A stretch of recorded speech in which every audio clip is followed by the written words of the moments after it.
लोगोफोर फैलायबाय profit and लसनि part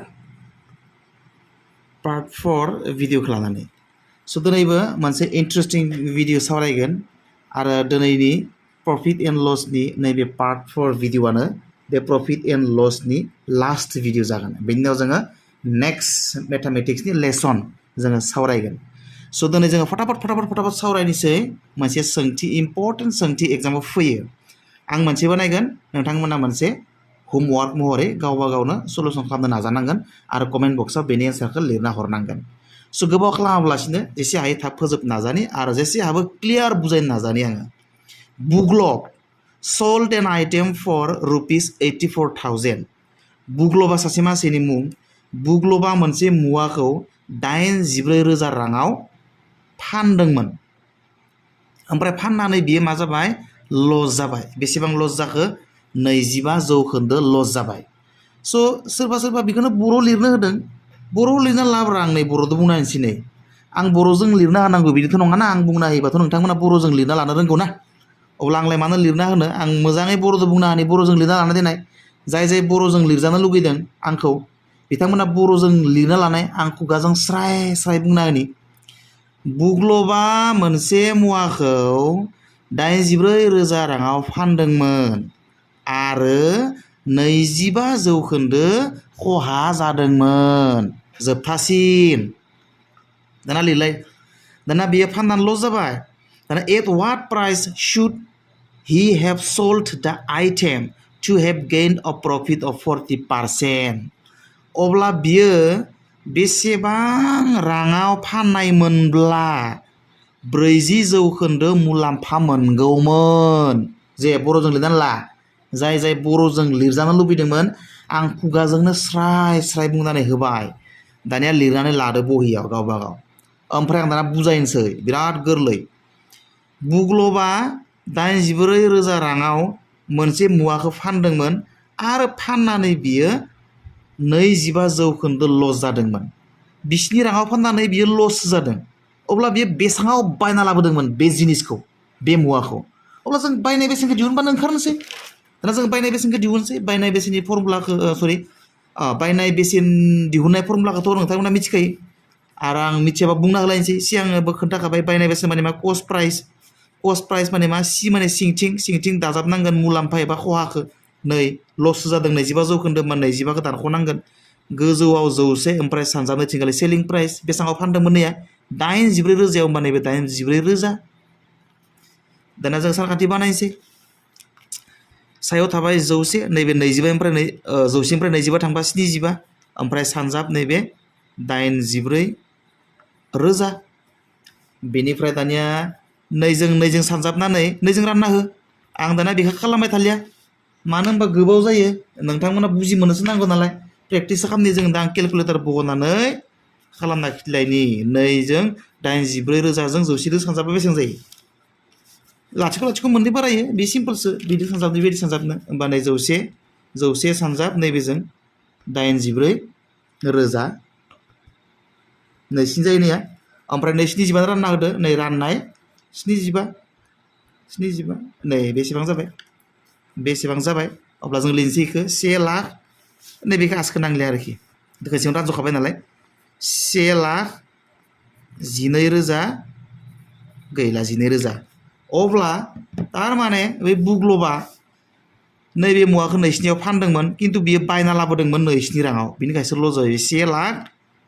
1,12,000 राङाव बायना लाबोदोंमोन बिनिफ्राय बियो लसआव फाननो गोनां जाबाय 84,000 अब्ला बेसेबां लस जादों बियो 25% लस जादों दाना नायनोसै अब्ला बियो बेसेबाङाव फाननांगौमोन होनना बुंदों at what price should he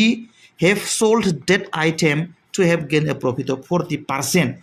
बेसेबाङाव फाननांगौमोन होनना बुंदों अब्ला दा सेलिं प्राइस दिहुनबानो जाबाय नै सेलिं प्राइस दिहुनसै एस माने 60 40% लाब मोननो 40% होनबा 100जों 40 जाजाबनांगोन मानो होनबा 40% प्रफिट मोननो होनना बुंदों ओमफ्राय सिङाव नैया एस माने 60 मोन ओमफ्राय सानजाब नैया माबाया जेनेबा होमबा नैबे कस्ट प्राइसआ नैबेमोन बायनाय बेसेना होमबा नैथिं बायनाय बेसेनखौ लिरनांगौ बायनाय बेसेना बेसेबां 1,12,000 अब्ला सानखान्थि बानायबानो जाबाय सिम्पल नै दाना 100 दो 40 दो 140 सिङाव थाबाय 100 ओमफ्राय सानजाब नैबे 1,12,000 दाना लाथिख' लाथिख' लाथिख' लाथिख' दाना थांबाय ओमफ्राय सिङाव जेबो गैला दाना ओरै सानजाबदो ओमफ्राय 140 सानजाब 1,120 बिदि सानजाबदो सिम्पल केलकुलेटर बाहायलायनोसै अब्ला केलकुलेटर बाहायनाबो ओंखारखानोसै बियो नै सिम्पल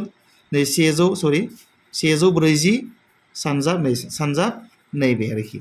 1,1,2 लाथिख' नै स्नि ओंखारबाय नै स्नि ओंखारबाय नैया 1,52,800 अब्ला जों दाना बुजि मोनबाय बियो थारमाने खनसे आं सोंथिखौ नायबावनि जेनेबा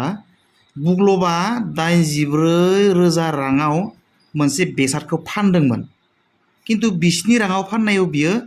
25% लस जादोंमोन अब्ला बियो बेसाङाव बायना लाबोदोंमोन बियो बायना लाबोदोंमोन जों सानखान्थि बानायना मोनबाय नैया बायनाय बेसेनखौ दिहुननानै बायनाय बेसेन नैया कस्ट प्राइसखौ दिहुनना मोनबाय जोङो नैसिनियाव बियो बायना लाबोदोंमोन थारमाने कस्ट प्राइसआ नैसेबां बिसिनियाव बायना लाबोदोंमोन बियो बेसाङाव 1,12,000